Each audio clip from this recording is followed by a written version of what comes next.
না জানি সাইয়েদাতুনা হাজার কি কষ্ট করে সেখানে দৌড়াদৌড়ি করেছিলেন, না জানি উনার কি কষ্ট পোহাতে হয়েছিল। উনি সাফা থেকে মারোয়া একবার, মারোয়া থেকে সাফা একবার 60টা চক্কর দিলেন।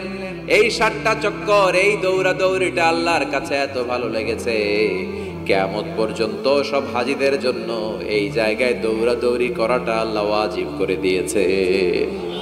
এটা না করলে আপনার হজই হবে না, এখানে দৌড়াদৌড়ি করা ওয়াজিব। দেখেন ওনার ওয়াইফের কাজ কত বরকতময়, উনি দৌড়াদৌড়ি করছেন, এখন আমাদের হজে যে দৌড়াদৌড়ি করা লাগে। সুবহানাল্লাহ পড়বেন না? সাইয়েদনা ইসমাঈল আলাইহিস সালামকে মরুভূমির মধ্যে রেখে উনি দৌড়াদৌড়ি করলেন, পানি নাই, পানির অভাব, দৌড়ে আসবেন, এসে দেখে সাইয়েদনা ইসমাঈল আলাইহিস সালামের পায়ের ধাক্কায় জমজমের পানি বের হতে শুরু করছে, কল কল কল কল করে আওয়াজ। সাইয়েদনা ইব্রাহিম, ইসমাঈল, হাজার এরা আরবি ভাষা জানতেন না, এরা সুরিয়ানি ভাষার মানুষ ছিলেন। কোন ভাষা? সুরিয়ানি ভাষা। তো পানি দেখে হাজার খুব অবাক, কিরে এত সুন্দর পানি, এই পানি তো মরুভূমির বালিতে লেগে সব শুকিয়ে যাবে।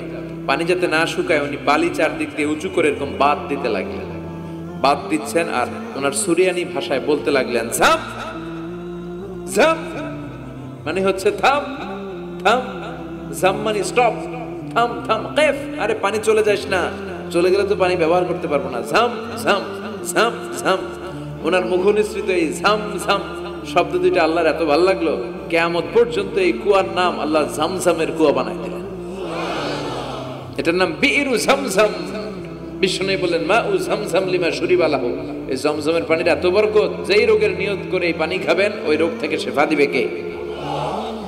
আবার বিষ্ণু বললেন ইন্নাহা তুআমু তুমিন শিফাউ সুকমিন ইন্নাহা মুবারাকা, এই জমজমের পানি গোটা বিশ্বের সব পানির মধ্য থেকে সব চাইতে বরকতের পানি। এই পানির মধ্যে রোগের জন্য চিকিৎসা আছে, মানুষের ক্ষুধা লাগলে এটার ভেতরে খাবারের উপাদান আছে। পৃথিবীর সব পানি শুধু তৃষ্ণা নিবারণ করে, শুধু জমজমের পানি তৃষ্ণাও নিবারণ করে, ক্ষুধাও নিবারণ করে। জাপানের কিছু জিওলজিস্ট, ভূতত্ত্ববিদ গবেষণা করে পেয়েছে এই পানির মধ্যে ফুড সাপ্লিমেন্টারি আছে, মানে খাদ্যের পরিপূরক। কিছু না খাই এই পানি খাইলে ক্ষুধা নিবারণ হয়ে যায়। আবার বিশ্বনবীকে যখন সিনা চাক করা হবে, মেরাজ রজনীতে সাইয়েদনা জিবরাইল বিশ্বনবীর গলা থেকে নাভি পর্যন্ত পুরোটা কেটে হৃদয়টা বের করে এই ঝামঝামের পানি দিয়ে ধৌত করেছিলেন। তার মানে এই ফ্যামিলি যেইখানে হাত লাগাইছে ওইখানে বরকত আছে না নাই? যেখানে হাত ওইখানে বরকত। বাবা পা লাগাইছে মাকাম ইব্রাহিম, ছেলে পা লাগাইছে জমজমের কুয়া, হাজার দৌড়াদৌড়ি করেছে, আস-সা'য়ু বাইনা সাফা ওয়াল মারওয়া হজের মধ্যে ওয়াজিব করে দিয়েছে কে? আবার আল্লাহ বললেন ওয়াজআলনা ফি যুররিয়াতিহিন নুবুওয়াতা ওয়াল কিতাব, আমি খুশি হয়ে এই ইব্রাহিমের বংশের মধ্যে নবুয়ত দিয়েছি, আবার কিতাবও দিয়েছি। সুবহানাল্লাহ বলেন। তিনি নবুয়ত দিয়েছেন। পৃথিবীতে যত নবী আসছে সব সাইয়েদনা ইব্রাহিমের নাতিপুতি। সব কি বিশ্বাস হয় না? এই পৃথিবীতে যত পয়গম্বর এসেছেন তার 99.99% নবীরাই ওনার ছেলে আর নাতিপুতি। চিল্লায় পড়েন আল্লাহু আকবার। এজন্য ওনারে বলা হয় আবুল আম্বিয়া, father of the all prophets, সব নবীদের বাবা। ওনার বয়স যখন 86 তখন আল্লাহ সাইয়েদনা ইসমাইলকে দিলেন। বয়স যখন 100 তখন সাইয়েদনা ইসহাক আলাইহিস সালামকে আল্লাহ দিলেন। এইদিকে ইসমাইল, এদিকে সবাই বলেন এদিকে, এদিকে সবাই বলেন এটা এটা ইসহাক। পৃথিবীতে যত নবী এসেছে সব ইসহাকের চ্যানেলে এসেছে। এই সাইয়েদনা ইসহাক আলাইহিস সালামের চ্যানেলে এসেছে। সাইয়েদনা ইসমাইলের চ্যানেলে নবী নাই, কোনো নবী নাই, নবী ছাড়া চ্যানেল। আর এখানে যত হাজার হাজার লক্ষাধিক নবী এসেছে সব নবী ইসহাক আলাইহিস সালামের চ্যানেলে যারা এসেছে সব নবীরা অন্যান্যদেরকে বলে যাইতো, তার উম্মতকে বলে যেত যে সবশেষে একজন নবী আসবে, তিনি হবেন সর্বশ্রেষ্ঠ নবী, তিনি হবেন সর্বশ্রেষ্ঠ নবী। তো এদের এই চ্যানেলে এত নবী, এরা ভাবছে ওই সর্বশেষ নবীটাও এদিক দিয়েই আসবে। কিন্তু আল্লাহ হাজার হাজার লক্ষ নবী এই চ্যানেলে পাঠালেন, কিন্তু সর্বশেষ নবীটা এইখানে পাঠালেন না। সর্বশেষ চ্যানেলের নবীটা আল্লাহ এই চ্যানেলে পাঠাই দিলেন। সর্বশেষ নবীটা সাইয়েদনা ইসমাইলের চ্যানেলে এসেছে। এজন্য ওরা হচ্ছে বানি ইসরাইল আর আমরা হচ্ছি বানি ইসমাইল। সুবহানাল্লাহ পড়বেন না? উনার ধর্ম, উনার চেইন থেকে ইহুদিবাদ, খ্রিস্টবাদ, ইসলাম, এই তিন ধর্মের জন্ম। ইহুদিবাদ আল্লাহর দেয়া ধর্ম, খ্রিস্টবাদও আল্লাহর দেয়া ধর্ম, কিন্তু আল্লাহর দেয়া শরীয়তের উপর ওরা অবশিষ্ট থাকে নাই, থেকেছে শুধু ইসলাম, ঠিক কিনা? এজন্য আমরা প্রত্যেক নামাজে পড়ি গায়রিল মাগদুবি আলাইহিম ওয়ালাদ-দাল্লিন। ও আল্লাহ, গায়রিল মাগদুব, যাদের উপর তোমার রাগ ক্রোধ, তাদের পথ আমরা চাই না, ওরা হলো ইহুদিরা। ওয়ালাদ-দাল্লিন, আর যারা ভ্রষ্ট তাদের পথও চাই না, এরা হলো নাসারারা। তিন ধর্মের গোড়া সাইয়েদনা ইব্রাহিমের সাথে লেগেছে। এজন্য এই তিন ধর্মকে একসাথে বলে কম্পারেটিভ রিলিজিয়ন, তুলনামূলক ধর্মতত্ত্বের ভাষায় অ্যাব্রাহামেটিক ফেইথ। কি বলে?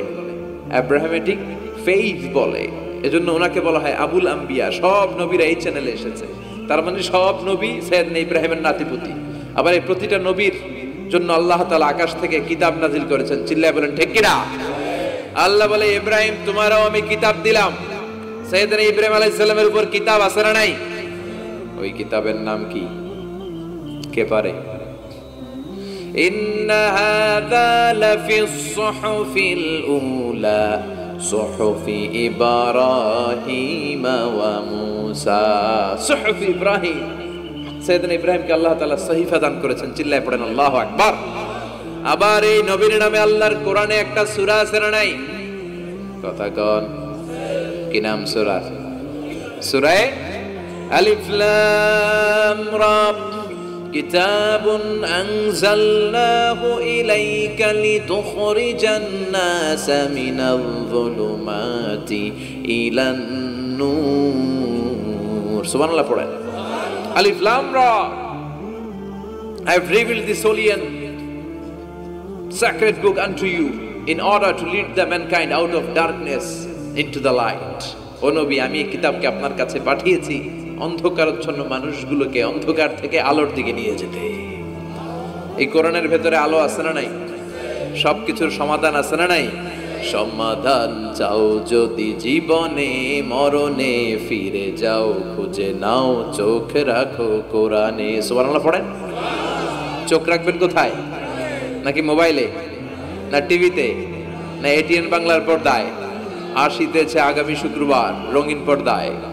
চোখ রাখুন এটিএন বাংলায়। এটিএন বাংলায় চোখ রাখবেন। কই রাখবেন? সমাধান চাও যদি জীবনে মরণে, ফিরে যাও খুঁজে নাও, চোখ রাখো কোরআনে। ঠিক কি না? If you want the solution this dunya and akhirah, go back, have a look to the holy Quran. সুবহানাল্লাহ পড়েন। কি নবী আল্লাহ বানালেন, ওই নবীর নামে আল্লাহ একটা সূরা দিলেন। আবার আল্লাহ বললেন, ও দুনিয়ার মুসলমানেরা শোনো, তোমাদেরকে মুসলমান বলে নাম করেছে সাইয়েদনা ইব্রাহিম। ঠিক কি না? আবার এই নবী সাধারণ কোন নবী নয়, এই নবী হলো তোমাদের জাতির পিতা। আমাগো জাতির পিতা কেডা? কথা কর আরো জোরে, সবাই মিলে বলেন, মিল্লাত আবিকুম ইব্রাহিম হুয়া সাম্মাকুমুল মুসলিমিন। মিল্লাত আবিকুম ইব্রাহিম, তোমাদের জাতির পিতার নাম, আমাদের জাতির পিতার নাম। ওয়া সাম্মাকুমুল মুসলিমিন, তিনি তোমাদেরকে মুসলমান নামকরণ করেছেন।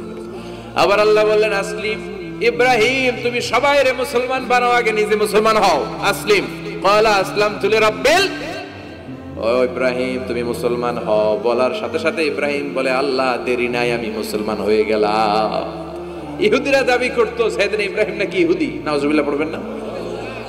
খ্রিস্টানরা দাবি করতো সাইয়েদনা ইব্রাহিম নাকি খ্রিস্টান। আল্লাহ বলে, মা কানা ইব্রাহিমু ইয়াহুদিয়াও ওয়ালা নাসরানিয়াও ওয়ালাকিন কানা হানিফাম মুসলিমা। আল্লাহ বলে, আমার ইব্রাহিম ইহুদি নয়, আমার ইব্রাহিম খ্রিস্টান নয়, আমার ইব্রাহিম পাক্কা মুসলমান। হানিফান মুসলিমা, পাক্কা মুসলমান, ওনার ইসলামে কোনো সন্দেহ। এজন্য আল্লাহ খুশি হয় ওনার একটা উপাধি দিলেন। উপাধিটা হলো লা হালিম। ইন্না ইব্রাহিম লা হালিমুন আওয়াহুম মুনিব। আমার ইব্রাহিম সহনশীল, আমার ইব্রাহিম ভদ্র। সুবহানাল্লাহ বলেন। আমাদের বাংলাদেশে আমাদের মুসলমানদের মধ্যে এটার সবচেয়ে বড় অভাব, সহনশীলতা আমাদের নাই। কথা কয়, নিজে যেটা বুঝি ওইটাই। আমি তাবলীগ করি, আমি মনে করি আমি হক, বাকি সব বাতিল। এই সমস্যাগুলো বাগেরহাটে আছে না নাই? হ্যাঁ, আমি যদি জামাত ইসলাম করি আমি মনে করি আমিই হক, বাকি একটা দলেরও আমি হক বলতে চাই না। আছে না এরকম? আমি আহলে হাদিস, সো আমি হক আর বাকি যা আছে সব বাতিল। আমি কওমি তো আমি ভালো, আলিয়া সব খালিয়া। কথা কর। আবার আমি আলিয়া আমি ভালো, কওমিয়া সব শেষ। এই ঠেলাঠেলি এই দেশে আছে না নাই? এক ইসলাম, এক নবী, এক কোরআন, এরপরে সহনশীলতা নাই। সে অন্য নেশাবে পড়ুক, সে অন্য মতদর্শের হোক, সে তো আমার ভাই। সবচেয়ে বড় পরিচয় সেও মুসলিম, আমিও মুসলিম। এই চিন্তাটুকু নাই। আল মুমিনুনা ইখওয়া, ব্রাদারহুড, ভ্রাতৃত্বের এই বন্ধনটা আমাদের মধ্যে নাই। আমরা একে অপরকে গালিগালাজ করতে দেরি করি না, একটু চিন্তা করি না। কাফের বলে ফতোয়া দিতেও দেরি করি না। কথা কর। ফতোয়া আছে না নাই? কয় তুই কাফের 10 কারণে, তুই কাফের 20 কারণে, তোর দাদা কাফের, তোর নানা কাফের, তোর পীর সাহেব হুজুর কাফের। আছে না নাই? তোর এই কাফের পীর সাহেব মারা গেলে এই পীর সাহেবের যে কবরে শোয়ানো হবে, ওই কবরের উপরে যে ঘাস উঠবে, ওই ঘাস যে গরু খাবে, ওই গরুর যে দুধ খাবে, ওইটাও কাফের। আছে না নাই? খালি ফতুয়াবাজি। আল্লাহ বললেন আমার ইব্রাহিম ফতুয়াবাজি করে নাই। ইন্না ইব্রাহিম লা হালিমুন আওয়াহুম মুনিব, আমার ইব্রাহিম ছিল সহনশীল, ভদ্র একজন নবী। চিৎকার করে বলতে হবে ঠিক কি না? আবার আল্লাহ বললেন আমার ইব্রাহিমকে আমি খলিল উপাধি দিয়েছি। ইত্তাখাযাল্লাহু ইব্রাহিমা খলিলা। আল্লাহ বললেন গোটা বিশ্বের মধ্য থেকে কাউরে আমি খলিল বলে গ্রহণ করি নাই, একমাত্র ইব্রাহিমকে ছাড়া। ইব্রাহিম আলাইহিস সালামকে ছাড়া কাউরে আল্লাহ খলিল বানাইছে? খলিল মানে বন্ধু। খলিল মানে, সবাই বলেন খলিল মানে। সাইয়েদনা ইব্রাহিমকে বানাইছেন খলিল, আর বিশ্বনবীকে বানাইছেন হাবিব। বিশ্বনবীর কি বানাইছে? আর সাইয়েদনা ইব্রাহিম খলিল। বাপ বেটা, একজন খলিল একজন হাবিব। বাপ কা বেটা সিপাহী কা ঘোড়া, কুছ না হতো থোড়া থোড়া। ঠিক কি না? বাপ ভালো তার বেটা ভালো, তাই মা ভালো তার ঝি। গাই ভালো তার দুধ ভালো রে, দুধ ভালো তার ঘি। বাবা যদি ভালো হয় ছেলে ভালো, মা যদি ভালো হয় মেয়ে ভালো, গাই যদি ভালো হয় দুধ ভালো, দুধ ভালো তো ঘি ভালো। কথা বলেন। যেমন বাপ তেমন বেটা। বাবা হলেন খলিল, ছেলে হলো হাবিব। খলিল মানেও বন্ধু, হাবিব মানেও বন্ধু। খলিল মানে এমন বন্ধু যেই বন্ধু আল্লাহরে খুশি করার জন্য কাজ করে। কথা বুঝতে হবে। খলিল মানে এমন বন্ধু যেই বন্ধু আল্লাহরে খুশি করার জন্য কাজ করে। আর হাবিব মানে এমন বন্ধু যেই বন্ধুরে খুশি করার জন্য আল্লাহ নিজেই কাজ করে।